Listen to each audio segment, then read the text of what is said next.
Hi everyone, it's Martin here, and today I want to tell you about an interview that I did with Deutsche Welle. They reached out and they asked me if I can tell them more about the lifestyle of a digital nomad. What are the good sides, the bad sides, what am I working to be able to do that, where have I traveled, and my learnings from all this journey and lifestyle. In this video, I'm gonna share with you all the challenges that we faced living in different countries, and that's been 10 of them on 3 different continents. But most importantly, where we decided to stay in the end. I'll also share tips on how to become a digital nomad or remote worker, and also top destinations to go. So make sure you watch till the end. Здравейте, аз се казвам Мартин. Чао, ми chiamo Martin. Hola, me llamo Martin. Oi, me chamo Martin. Здравствуйте, меня зовут Мартин. Ahojte, ja sa volám Martin. Hi, my name is Martin. I was born in Bulgaria. Right now I live in Spain. I've lived in 10 different countries and I have a company which is called Optimus Studio, and we help businesses with their tech and design services with very customer-centric approach. I built AI newsletter and I built different startups myself as well. I started as a remote worker about 7 years ago. I was living in Italy. I was working for a company and my girlfriend got a job in Amsterdam. So I talked with my manager and I asked them if we can continue working together, but remotely, and they were okay with that. So this is how I got my first remote work project. 7 years later, I grew that into more freelance projects, more remote work. I started traveling, setting up a home base somewhere for a couple of months or a year, then traveling in the countries around. Then I built a team together with my friends, with my partner, and now we are a group of 10. And we all work remotely, we all live in different countries, and we embrace that remote work lifestyle. What is the specialty of Optimus Studio? So our team does a lot of software development and design for our clients, but we also build projects internally. Right now there is a lot of demand of projects about AI, and this is what we've been doing for the last 2 years. I started a YouTube channel telling the story of how I started chatting with ChatGPT, and then it advised me on what business to build, and I built it together with the AI, and now we have several hundred subscribers on our newsletter and on our YouTube channel based on that. So we always are interested to experiment with different technologies, with new stuff, which I think this lifestyle also allows us to be open-minded and open-hearted and approach things with curiosity. What was the impact of the pandemic on your lifestyle? I started remote work and traveling 3 or 4 years before the pandemic. It was really because my wife was moving from a place to place because of work, and I would follow her and I would look for projects there, and then I would start to look for projects globally, and I just switched to remote work 3 or 4 years before the pandemic. The pandemic didn't change much for me, besides that my wife also started working from home, so actually I was having somebody to talk to way more often and there were no more co-working spaces, so that was actually quite a nice change from that point of view. We were living in Brazil, so we decided to go back to Europe. During the 2 years of pandemics and lockdowns, we've lived in Brazil, Bulgaria, Slovakia, the Netherlands, and Portugal. So I wouldn't say that we were so affected by our lifestyle because of it. We were moving according to restrictions wherever we would find it easier to navigate. In the tech world, I think this was already existing, and it was probably just enhancing that step. For me and my teammates, we've been working like this all the time, so we just set up our structures of communication and productivity tools around being able to work remotely. Hi, it's me again. I realized I never really told you who we are. So me and my back then girlfriend, Danny, were traveling together for all this time. And about 6 years ago, we got married. And now 2 years ago, we have a son. So now that you have more context, make sure you watch it till the end to see where we actually decided to stay. My team is based in, well, half of it is based in the Balkans. So we have 3 people in Bulgaria, 1 in Serbia, and 1 in Macedonia. We have 2 people in Portugal, we are 3 people here in Spain, and we have 1 person in Ethiopia. Everybody is working around Central or Eastern European time zone.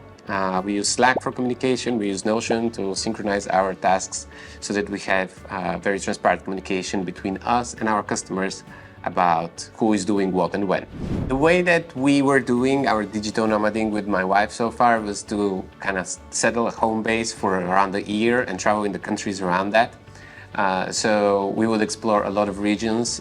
We've lived in Europe, a lot of countries around Europe, in Singapore and in Brazil. So exploring the different cultures, the different people, I think this was one of the great parts, and the flexibility of choosing when to work, choosing from where you want to work, being at a pool, for example. That's not a very productive place, to be honest, but the different co-working spaces and just being able to explore and travel and meet people from different cultures. How has your perspective evolved about the world over time?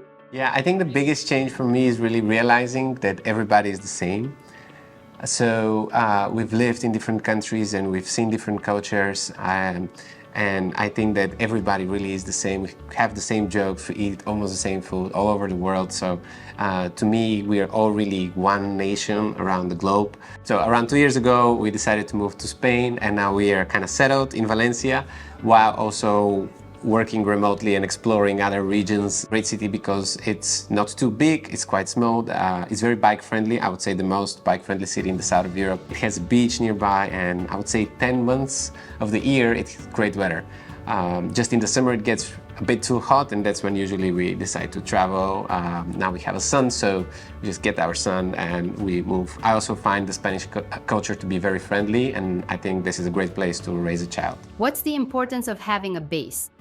Yeah, so I think that's quite important. We've tried for extended periods of times to just move between cities. We stay one city at a time for a month, and then we will change. And we find it quite challenging to make friends, to find the community that we want to be part of. And then as soon as you kind of get some people that you want to meet, and then you're moving. So instead we chose that we're going to spend somewhere around a year, and we would settle down for a while, and then we're going to make friends there. Also, the benefit of spending more time in one country is to allow you to learn more languages, or to learn better the language there. So I speak 7 languages now because I've lived in different places, and I think learning new languages becomes easier as you learn more of them, and they build on top of each other. So yeah, I speak Italian, and because of this it was easy to learn Portuguese. Then with Italian and Portuguese it was easy to learn Spanish, and so it's kind of it gets easier the more you learn. What are the top destinations for digital nomads? My top destinations, I would say, of course, Bali. It's a great place, great culture, great community, and wonderful, stunning nature. I would say Rio de Janeiro in Brazil is a wonderful place with wonderful people, and probably one of the most beautiful cities in the world. Undiscovered gem is Bohol in the Philippines, which is kind of the new Bali for me, because it's as beautiful as Bali, very friendly, very nice people, great food, and very affordable, and also not so popular. I quite liked Switzerland and the south part of it, the Italian side. It's just amazing nature there. And of course Valencia, because this is the place I chose to be right now. It's very bike friendly, it's right in front of the beach, and there's a lot of hikes and waterfalls and lakes around, which makes it a great place to live. We talked about the good parts. Now tell me, what are the challenges of being a digital nomad? So the challenges are to make friends and leave them behind. I think this is the hardest part for me, that I have to say goodbye to so many great people, and I try to revisit them and go often to their cities, but sometimes that's a bit hard, of course. I would say another challenge of being a digital nomad and remote worker in general is finding people to community to work with and to spend your time with. So I was quite lucky to find a community playing Ultimate Frisbee, which is a sport without a referee. So it's really based on fair-mindedness, and it unites a lot of friendly and nice people together, which brings for great community. When I was traveling, I would always look for the ultimate community, and that would naturally be a very friendly community wherever I go. So anywhere I'm traveling, I'll just Google for ultimate and that city. And I was in Singapore, and then I moved to Brazil, and I would just look for the local team there, and I would connect with them. I would do great friendships. Another challenge is, for example, internet connection and spots to work from. I often look for co-working spaces or cafeterias with a good connection. I think probably connection nowadays is not as big of a problem, because there are eSIMs which are quite affordable, and then you can just do mobile hotspot on your laptop, and you can just use the mobile data to work. But yeah, probably people, connecting and disconnecting with people is the biggest challenge. How has traveling and this lifestyle impacted you? Yeah, so what has changed me really traveling so much is being more open-minded, accepting different cultures, different traditions, different religions. This has helped me a lot when traveling, being curious, being open-minded to learn the new language, to learn how the locals live. It's always quite helpful. What advice would you give to someone who wants to be a digital nomad? Just go for it, just do it.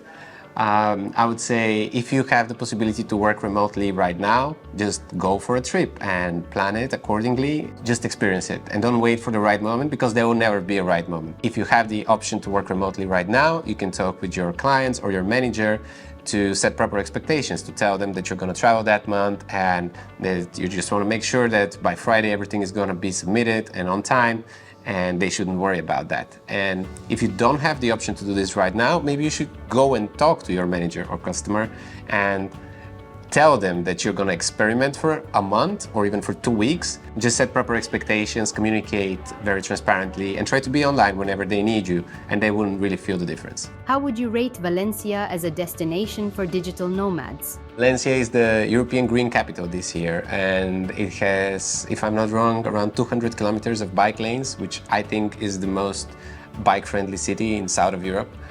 So that makes it a great place to live and work remotely. It has great weather, great food, very friendly culture. Also, of course, a lot of people want to learn Spanish, and I think there's no better way than just go and jump in the sea and just start speaking. I think that people from Valencia are quite friendly with foreigners and are always happy if you approach them and try to speak their language. There's a lot of co-working spaces, there's a good connection, there's good weather, as I already said, so it kind of checks all the boxes. Is it common for people living in Bulgaria to become digital nomads? So I'm Bulgarian and I work remotely. I like to travel, and I think a lot of Bulgarians also like to travel and work remotely. Bulgaria is hosting the Nomad Fest in Bansko, which has been getting 500, 700, and this year I think more than 1,000 people attendance. Bansko is a great spot in the mountains of Bulgaria. Absolutely recommending it to try work remotely from there. A lot of people going towards Bulgaria, probably because it's very affordable, the lifestyle there. A lot of people speak English, which makes it quite easy. And of course, the beautiful nature. So I think this is what makes it an interesting spot for digital nomading. I hope you liked the video and you learned something new. In case you want to check more, here will be more videos about things that you might be interested in.